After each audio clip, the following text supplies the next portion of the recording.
Bonjour à tous. Je viens encore nous rappeler l'urgence. L'urgence de la repentance. La repentance au pied du Seigneur Jésus. Sinon, on sera frappé de mort, sinon on va aller dans le feu. Nous devons nous repentir. Nous repentir pour le salut de nos âmes. Nous devons nous repentir pour laisser l'Église tranquille. Marcher dans la sainteté, dans la crainte de Jésus-Christ Nazareth. En adorant le Père, en esprit et en vérité. L'Église ne nous appartient pas. Nous n'avons pas le droit de la détruire. Nous n'avons pas le droit de détruire l'Église. Personne n'a le droit de détruire l'Église. Personne, personne, personne. Le Seigneur Jésus est venu sur la terre. Il a dit, je bâtirai mon Église. L'Église est sa construction. L'Église, c'est son œuvre. Et il nous a envoyés, pourvu que nous ayons reçu l'appel, pour pouvoir travailler comme ouvriers. Même ouvrier la 11e heure. Vous voyez? Il faut arrêter. Il faut arrêter de détruire ce qui a autrui. L'Église appartient à Jésus Nazareth. Donc, je nous rappelle aussi Jézabel. Jézabel commettait l'impudicité. Elle commettait l'impudicité dans l'Église. Si elle commettait l'impudicité ailleurs, elle aurait certainement eu des menaces, ou du moins un message quelconque. Mais le fait qu'elle puisse faire ces choses dans l'Église a tiré automatiquement le regard de Jésus Nazareth sur elle. Et il s'est levé pour lui parler. Il donne un avertissement de se repentir, sinon il sera frappé. Mes amis, il faut se repentir. L'Église n'est pas notre propriété. L'Église appartient à Jésus. Arrêtons de faire le mal à l'Église, de détruire les chrétiens, de détruire l'œuvre de Christ, les ministères, les prédications, de mentir au nom de Jésus. Arrêtons. Arrêtons. Donc nous péchons contre Dieu, nous péchons contre son Fils, nous péchons contre le Saint-Esprit. Nous péchons contre nos prochains. Nous péchons en plus contre nous-mêmes. Nous-mêmes, on se suit avec des esprits malins. On se suit avec Satan le diable. Et on se condamne à l'étang de feu. Qu'est-ce qu'on gagne en faisant ces œuvres? Qu'est-ce qu'on gagne? Qu'est-ce qu'on gagne? On ne gagne rien. On ne gagne rien. Si le Seigneur pouvait ouvrir les yeux de tous les hommes contre qui nous faisons le mal, est-ce que ces gens nous aimeraient? En toute honnêteté, ils nous aimeraient? Non. Ils ne nous aimeraient pas. Ils ne nous aimeraient pas. Mais s'ils avaient l'esprit de Christ, ils pardonneraient. S'ils ont l'amour de Dieu, ils pardonneraient. Ils supporteraient. Mais simplement, il faut dire, en toute honnêteté, personne n'aime le mal. Personne ne peut se réjouir qu'on bloque sa vie, qu'on le maudisse la nuit le jour. Hein? Qu'on fasse en sorte qu'il échoue aux examens. Qu'on fasse en sorte qu'il n'enfante pas, qu'il n'ait pas d'enfant. Qu'il soit misérable, qu'il soit malade, qu'il soit tué et qu'il soit mangé. Qui peut aimer ça? Est-ce que vous-même vous aimez ça? Hein? Cette pléthore d'abominations que vous commettez, vous aimez ça? Vous aimez subir ça? Non. On fait le mal, on est méchant. Moi le premier, il faut se repentir. Il faut se repentir pour toutes ces raisons, il faut se repentir. Parce qu'on fait du mal au prochain, on fait du mal à Jésus Nazareth, son œuvre. Et on se condamne même à l'étang de feu. On va souffrir. On va pleurer, on va gémir éternellement. Personne ne vient nous. Personne. Vous qui êtes mes amis sur Internet, arrêtez d'écouter les messages en vain. Arrêtez d'écouter les messages en vain. Les gens écoutaient la voix de Jean-Baptiste. Jean-Baptiste, la voix de celui qui crie dans le désert, il disait, repentez-vous car le Messie est proche. Le Seigneur Jésus nous a envoyé son esprit sur la terre, qui crie la même chose. Qui vous dit de vous repentir? Jésus Nazareth arrive. Il arrive. Il vient pour séparer les brebis avec des mots. Il vient avec un feu dans sa main. Il mettra le blé dans le grenier, mais la paille dans un feu. Jésus Nazareth arrive. Le royaume des cieux arrive avec le jugement. Le royaume des cieux s'établit d'abord par le jugement. Mais jamais. C'est bientôt. L'ouverture du 6e sceau et châtiment sur la terre, c'est pour bientôt. Les signes sont là. Les changements climatiques. La marque, la bête qui est en activité sur les produits qu'on voit dans les magasins, le 6 ou le 9. Réveillez-vous, confessez vos péchés. D'autres l'ont fait. Manassé, qui pratiquait la magie, a fait cela. Cette femme prostituée, qui aussi se prostituée, le jour comme la nuit, est allée plaindre au pied de Jésus. En plein monde, pendant que le Seigneur Jésus était chez Simon le pharisien. Qu'est-ce que tu ne peux pas faire? Nous qui avons une position avec les esprits malins, on peut se prostituer. On peut se repentir de ces positions-là. On peut se repentir. Qu'est-ce que d'autres n'ont pas vu comme malédiction, comme service satanique à accomplir? Et nous ne sommes pas repentis. Les gens qui ont pratiqué la magie. Dans le livre des Actes, chapitre 19, verset 19, la Bible déclare que ceux qui avaient pratiqué la magie, les arts magiques, ont amené les livres de magie et ils ont brûlé. Ils ont brûlé. Il y a encore des gens qui sont comme Paul et ses compagnons sur la terre. Peut-être tu te diras, oui, mais où sont les gens qui vont nous aider si Satan se lève et ces démons se fâchent pour nous attaquer? Il y a des gens, Jésus Nazareth 1 est là, il est vivant. Il aime beaucoup Israël. En même temps, il y a aussi des gens qui sont debout, en qui Jésus Christ réside, qui vont prier avec vous, qui vont être avec vous, qui vont vous soutenir, qui vont vous encourager. Nous ne sommes pas perdus. Nous avons les éléments pour sauver nos vies. Nous avons les éléments pour quitter le diable, les démons, nous avons toutes les raisons. Et nous avons les éléments également pour vivre notre vie avec Christ, de marcher avec Jésus dans la sanctification, en accomplissant nos destinées. Notre destinée n'est pas là-bas, dans nos pays lointains, le pays des pourceaux, non. Notre destinée, c'est dans la maison du Père, dans la maison de Jésus. Il faut revenir en arrière. Il faut revenir en arrière, mon frère pasteur. Il faut revenir en arrière. Reviens là où tu es tombé. Reviens là où tu es tombé. Humilie-toi. Reviens à l'église de naissance. Reviens à l'église de naissance, là où tu as donné ta vie à Jésus. Reviens là où tu es parti, tu t'es séparé. Tu as eu tort de te séparer. Tu as eu tort de te séparer, de ne pas décider de partir. Parce que jusqu'à ça, le juge des vivants et des morts. S'il y avait un conflit entre toi et les anciens, il fallait remettre la chose entre les mains de Jésus. Et il allait trancher. Et il a été ordonné de quitter cet endroit. C'est lui qui va te dire quitter. Comme il a dit pour Paul. Il a dit à Paul, va, je t'enverrai au loin. Je t'enverrai loin. Parce qu'ici, les gens ne vont pas accepter ton témoignage. Est-ce que vous voyez? Pour ce qui concerne Paul, c'est le Seigneur Jésus qui a dit quitter le milieu juif, d'aller vers les païens.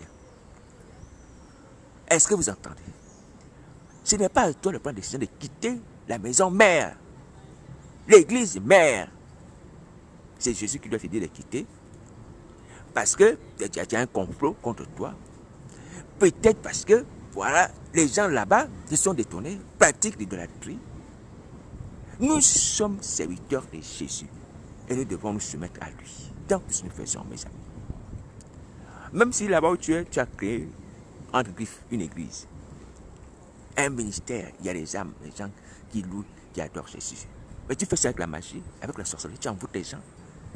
Tu les cantations sur ces gens. Ce sont les démons qui les attirent avec les sacrifices que tu fais pour les amener à te suivre. Comme tu as compris que le diable et ces démons peuvent agir sur la chair, peuvent aveugler. Donc tu utilises cela. Mais ça ne sert à rien. Au fond de toi, tu sais que tu es dans le mensonge. Au fond de toi, tu sais que tu es dans la fausseté. Au fond de toi, tu sais que tu ne mérites pas ce que tu es. Et tu ne mérites pas de faire ce que tu fais. Va te repentir. Laisse ces gens tranquilles. Laisse cette foule tranquille. Laisse-les tranquilles. Jusqu'à ça, établir les gens fidèles qui sont nés de nouveau dans cet esprit. Ils ne sont pas venus dans le monde pour toi. Il est le bon berger, il garde ses brebis. Laisse l'église, va te repentir. Laisse l'assemblée, va te repentir. Va te repentir. Tu seras délivré, tu seras pardonné. Mais si tu en tête, tu seras frappé comme il faut. Mes amis, quand on regarde notre situation, on regarde, hein, on a tous les éléments pour être sauvés, c'est vrai. Mais on a aussi des circonstances non favorables pour qu'on nous pleure. Pourquoi on nous pleure? Pourquoi on va nous pleurer? Pourquoi on va nous pleurer? C'est avec colère que jusqu'à ça nous frapper. Hein? Parce que nous avons connu le temps de la visitation. Ce qui n'était pas le cas de Jérusalem. Il y a une différence. Nous avons connu la grâce du sang de Jésus. Le Seigneur Jésus n'était pas encore mort. Même si jusqu'à la devait repentir. Qu'il soit mort ou étant dans la chair. Alléluia. Mais nous avons connu la vie. Voyez. Nous avons dit, venez à moi, vous êtes chargé, fatigué. Tu viens à lui. Tu prends cette parole dans ton cœur. Tu dis, je vais l'appliquer. Et tu auras la capacité d'aller à Jésus. Parce que tu vas suivre cette parole, elle va t'attirer vers Christ. Le Seigneur ne peut pas te dire de venir et tu ne te lèves pas. Même si tu es paralytique, tu vas te lever. Parce qu'il y a une puissance dans la parole. Pourvu qu'on mette la foi. C'est pour ça qu'un paralytique peut être debout. Quand on lui dit lève-toi, il est paralysé, il est à terre, il n'a pas de jambes, ou du moins, ses jambes sont mortes. Ce paralytique peut se lever. S'il croit, il se lève. La parole de Dieu va rentrer en lui, il va donner la force de se lever, se mettre debout. Vous voyez, c'est la parole qui donne la force. Lorsqu'on croit cette parole, c'est elle qui donne la force d'avancer. D'avancer vers Christ. De se mettre debout, de se repentir. Il faut croire la parole de Dieu. Il faut la mettre dans son cœur. Alléluia. Marchons sur la parole de Dieu. Vous allez voir. Cet homme de 38 ans, cet homme qui était malade depuis 38 ans, qui a dit, une personne qui était dans la piscine. C'est je vais dire, prends ton lit. Tu prends même ton lit. Il qui arrive à marcher, il va se lever, il va prendre son lit, il va aller dans sa maison. Sans que personne ne le prenne par la main. Comme il va croire, il va obéir, paf, automatiquement la parole va agir. Va restaurer ses membres automatiquement. Il se met debout. L'ordre a été donné. La chair obéit. La chair obéit. Pourquoi? Parce que l'homme intérieur a obéi. Donc la chair aussi, c'est les structures. Lazare sort le mort entendu de ses oreilles. Le corps, c'est les structures. Parce que l'homme intérieur, l'âme de Lazare s'est réveillée. L'âme de Lazare s'est réveillée, le corps doit se relever pour amener Lazare vers son maître. Est-ce que vous entendez? Dès que tu crois dans ton cœur, dès que tu crois dans ton cœur, ton corps aussi s'élève. Ton corps aussi reprend vie. La foi, c'est une ferme assurance, des choses du cœur, n'est-ce pas? Dans le cœur, dès que tu crois dans ton cœur, le corps aussi réagit positivement par rapport à l'ordre qui est donné. Ça, c'est un mystère. Peut-être que sur lequel je vais revenir par la grâce de Nazareth. Voici comment le miracle fonctionne. L'homme croit et automatiquement le corps aussi réagit. L'homme croit, le corps réagit. L'homme croit dans son cœur, le corps réagit. Le corps réagit. Donc ne te préoccupe pas. Si tu es paralysé, tu es assis par terre. Par exemple, comment ça va se faire? Que je vais me mettre debout. Juste Nazareth, par sa parole, tu crois. Va faire en sorte que ton corps se restructure, redevient sain et tu te mettras debout. Alléluia. Ne regarde pas autour de toi, ne cherche pas des appuis. Crois seulement la parole de Christ. Il est fidèle, il est vivant, mes amis. En fait, ce qui produit le miracle, peut-être que je vais revenir, parce que c'est intéressant de dire ces choses. Ce qui produit le miracle, c'est la foi de l'homme intérieur. C'est ce que Paul appelle l'homme intérieur. Et ton âme, tu crois dans ton âme. Voici pourquoi Dieu pouvait dire aux enfants d'Israël que la parole de Dieu soit dans vos âmes, dans vos âmes. Quand la parole de Dieu est dans ton âme, ton corps réagit, ton corps est béni. Alléluia. Quand tu marches avec la parole de Dieu dans ton âme, dans ton cœur, le corps réagit. Le corps réagit. Alléluia. L'esprit est guéri, l'âme est guérie, mais le corps aussi sera guéri.